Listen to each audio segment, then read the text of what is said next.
Hi, I'm Katie Crane, and this is the Pilates Lounge.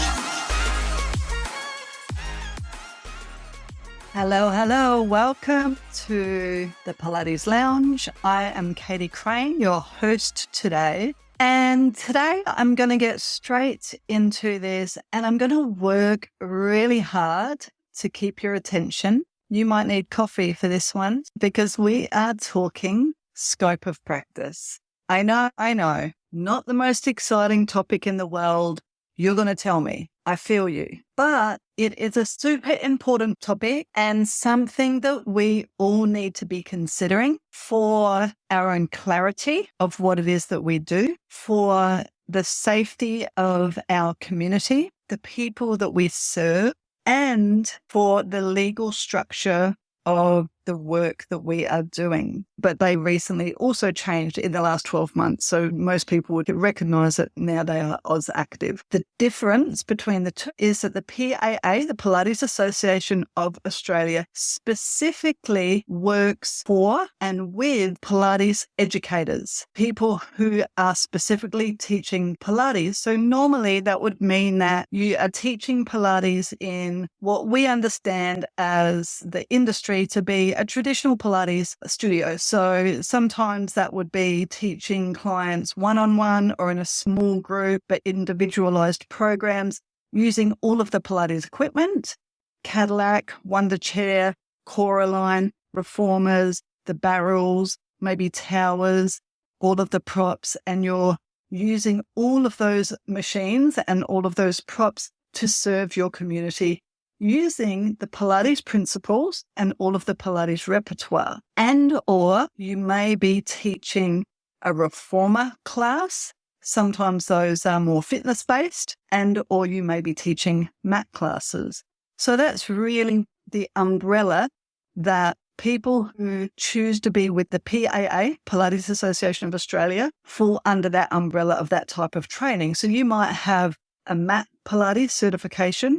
You might have a reformer Pilates certification, or both of them, or you might have a comprehensive diploma level training, which then teaches you how to use all of the machines, compared to Oz Active, which traditionally has always been an association that is specifically for people who are working in gymnasiums or in community centres teaching fitness. So personal trainers, bar, like all of them, Les Mills, workouts, so big gyms, Fernwood, Snack Fitness, all that sort of stuff. But now, as Pilates has become much more popular and expanded its reach, we are seeing those types of places start to offer reformer fitness classes and mat Pilates classes. They now also have a side of the Oz Active membership that you could join specifically as a Pilates teacher. And now we're also seeing, I'm sure this is not just in Australia, but we're seeing bigger franchises offer these reformer classes. So if you received your training from one of those bigger franchises where you might be taught how to put a class together from a fitness perspective, then you potentially would become a member of Oz Active. I'm pretty sure some of those schools are recognised by the Pilates Association of Australia, but Pilates Association of Australia is much more stringent and much more specific in what they expect a Pilates teacher to have as far as their education is concerned. And part of that is anatomy. Now, with Oz Active, I know that there are two pathways. So there are educators affiliated with Oz Active. And if you had a look on the two websites, the PAA and Oz Active, you will see that some of those educating bodies or some of those schools you will find on both industry sites, but some are only on Oz Active. And the ones that are only on Oz Active, then they really are geared towards those personal trainers, the fitness instructors who then want to learn how to teach a Pilates class more like in a fitness setting. So a little bit different, but they both have very, very specific and very, very strict scope of practice and code of ethics.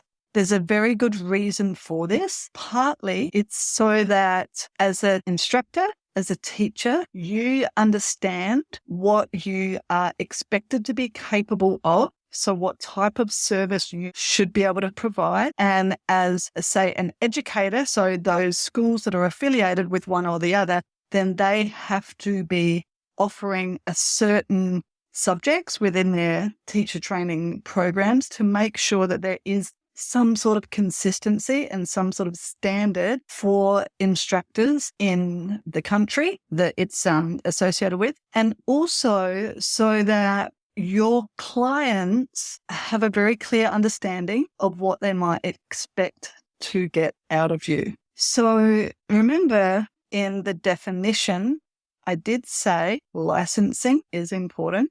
So being educated by a school that is recognized, depending on what type of Pilates you want to be teaching. Is it recognized by the Pilates Association of Australia, or is it recognized by AusActive, or potentially both? You definitely want to make sure that the teacher training that you have received is recognized by somebody, so that then when you go and get your insurance, you have some sort of standard that you are following. Much easier for your insurer to decide what sort of indemnity you need to be offering so that they can figure out how many clients you're going to be serving and what your class structure might look like. We're also looking at experience and demonstrated competency. Now, that means that, say, if you have just gone and gotten your certification, you're fresh out of the gate, you've learned all of the repertoire that your brain can possibly hold on to. In fact, you are living, breathing, and dreaming Pilates every single day because you have completely immersed yourself in that certificate, which we all do that. There's really no other way to get certified. And now you go out and you start teaching, but how much do you really know? The reality of it is the people that come knocking on our door, regardless of the certificate that we've got, regardless of the type of training we receive, Pilates does tend to attract people with complexities. And partly that's because Pilates has also been adopted by allied health practitioners. It is recommended by GPs, surgeons, by allied health practitioners, and people are utilizing it to heal their body, recover from injury, and manage some chronic conditions. So those are the types of people that you end up hearing from. You need to know whether or not you can actually serve them by deciding whether or not they are within your scope of practice. So if you come out of the gate with your mat certification or reformer fitness instructor certification, potentially you don't know much about some complex pathologies, but you might know a little bit. So if somebody came to you and they've just got a sore knee that they've had for as long as they can remember, but they know how to self-manage it, then you probably invite them into your class and learn from them what they're capable of doing and help them modify things if they need to. But if you have somebody come into your class and they have Parkinson's or MS or a brain injury, or they are going through chemotherapy, or they have just had a complete shoulder reconstruction and you have not had any experience with it, and you're brand new to teaching, and the words that they're even speaking to you are completely foreign to you, then that is outside of your scope of practice. And it's up to you as a practitioner with integrity to move that person onto somebody either with more experience, more competency, or refer them to one of your allied health friends or community members. Over the years, you will most probably, and I really do encourage everybody to do workshops to learn more about other conditions and more complex conditions so that you can serve a broader range of people. And each year you teach, then you end up with more tools in your toolkit. You really go out in the first couple of years and you're really just using the exercises that you have learned during your course. And you're really learning how to express those exercises, put classes together that follow all of the principles of Pilates. Those classes are flowing well. Your people are working with good precision. They're concentrating, they're breathing well, they've got good alignment. So you're using everything that you've learned in the course and you're really just cleaning it all up for the first couple of years. And then after that, most of us start to look further afield because we're hungry to continue learning. And then you could go and do a workshop on knee pathology, hip pathology, shoulder pathology, any type of injury, maybe pregnancy, maybe arthritis, scoliosis, osteoporosis, anything that you are interested in, or anything that you're seeing wanting to come into the studio or coming into the studio and working with your more senior instructors regularly, then those maybe that are the type of workshops that you want to start looking for. And then your scope of practice starts to expand.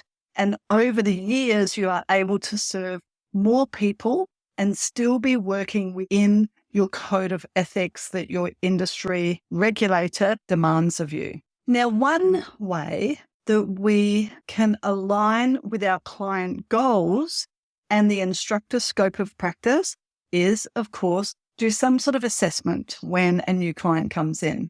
I have a studio and we have a couple of streams of services. So we have the traditional Pilates stream of service, which is you come in for what we call a discovery session or an assessment. That's a one-on-one session with an instructor who has a diploma level training with all of the Pilates machines. You come and see that person on your own, and then you decide together the best way forwards. Sometimes you come in for more one-on-ones. Sometimes we move you into what we call a semi-private. So we take a maximum of 4 people. Some studios take 2 or 3 people as a maximum in that semi-private. And the instructor is creating programs specifically for that person using all of the Pilates machines. But we also have this other stream of practice, which is a reformer class. And with that, we have a slightly different assessment tool. So both classes have their own form. But when we speak to somebody when they're starting or even when they jump on the website, they jump on that. And it's very clear that the discovery session is for somebody who has existing pain, limitation, injury, or wants one-on-one attention, whereas the reformer class specifically is for somebody who does not have pain, does not have an injury, and is looking for Pilates from a fitness perspective. So it's very important to have, if you do have different services, to be very clear so that your clients know where to start. Sometimes, of course, people sneak through the cracks or they don't quite understand, and they might start with the wrong option. It's not the be all and end all, but it's up to us to find out what it is that our client is coming to us. So why is it that they came in the door in the first place? What are their goals? And then figure out, do you have the experience, the competency, and the education that that client needs to be able to reach their goals?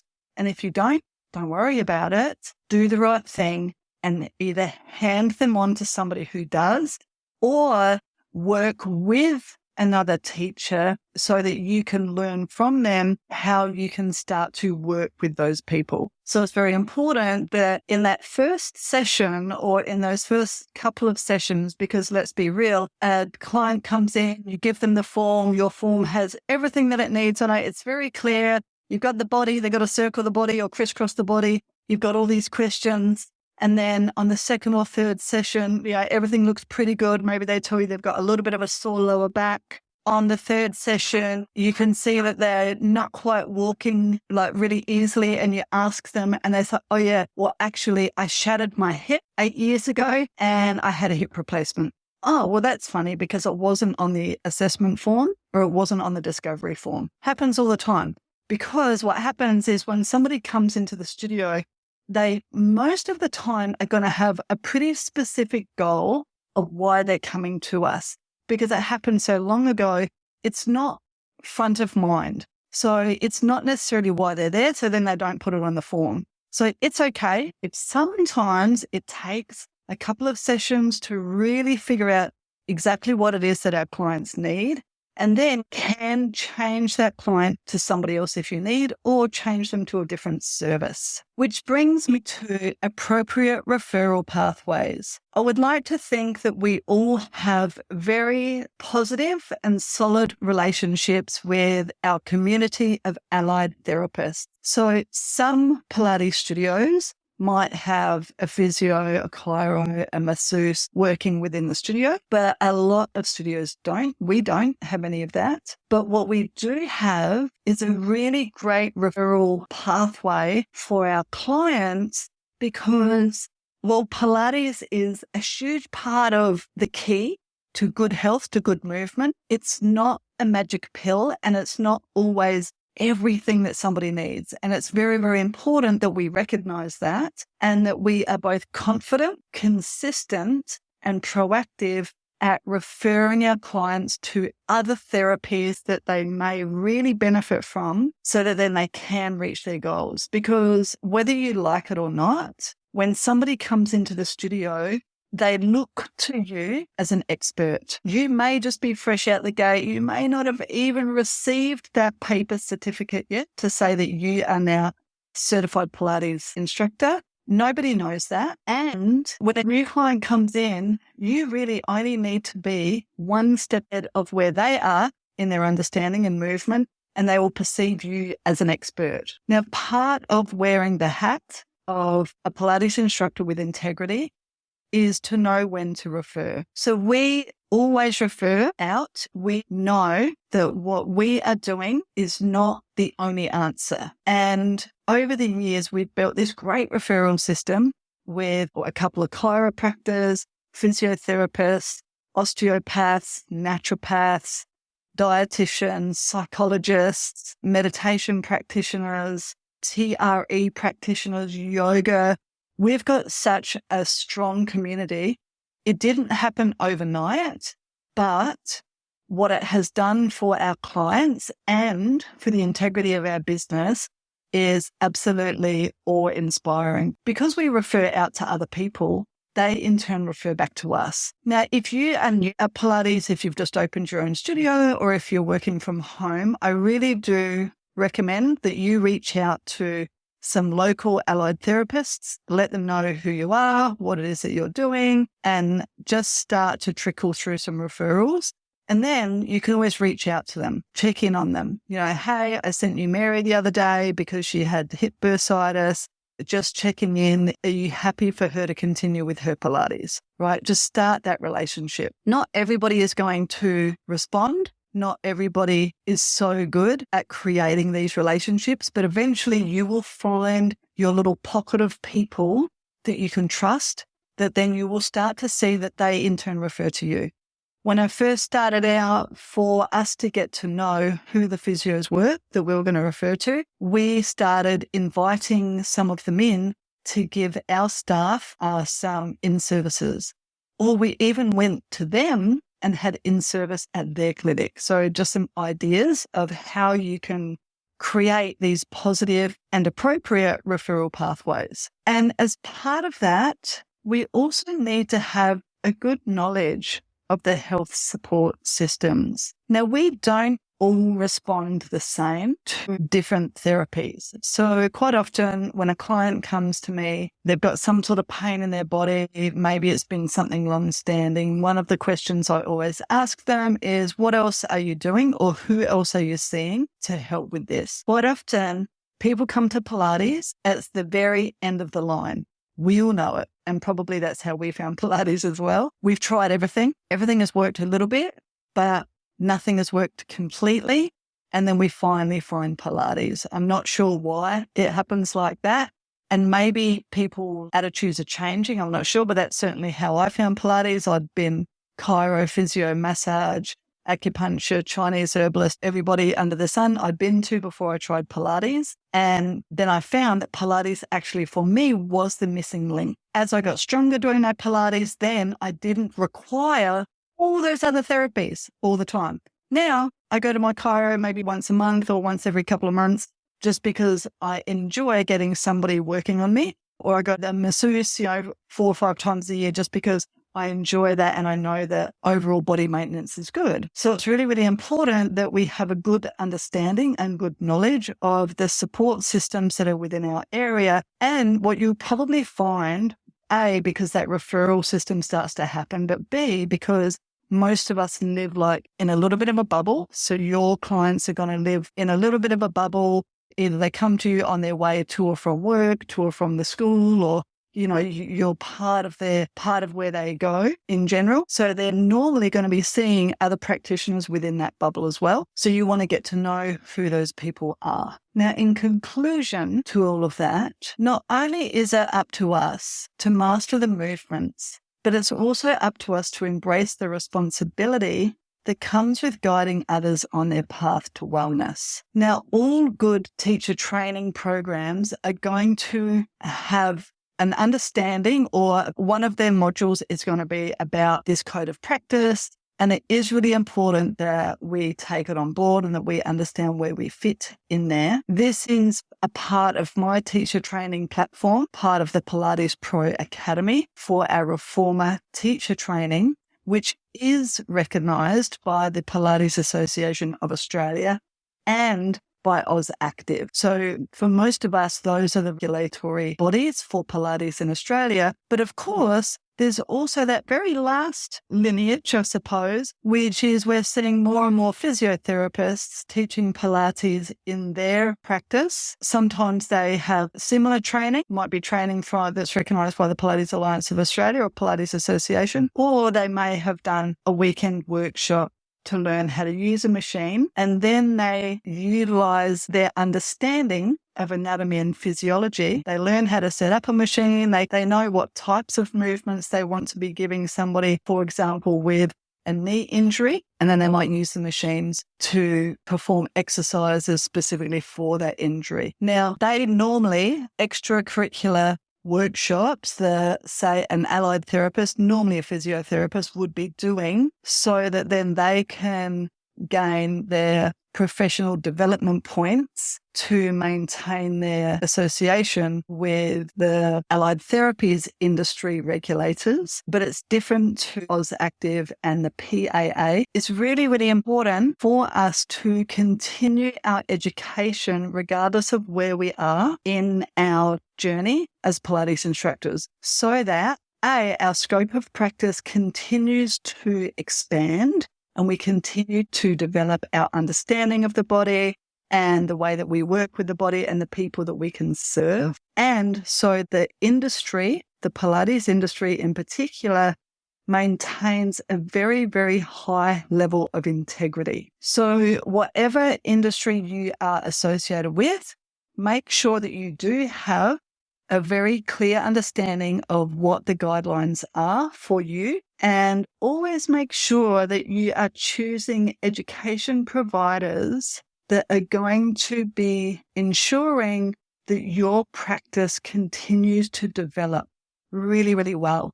Because the reality of it is, we do end up working with very complex conditions, and we absolutely can if we really work on getting the experience and on gaining competency. I hope that this has not bored the pants off you.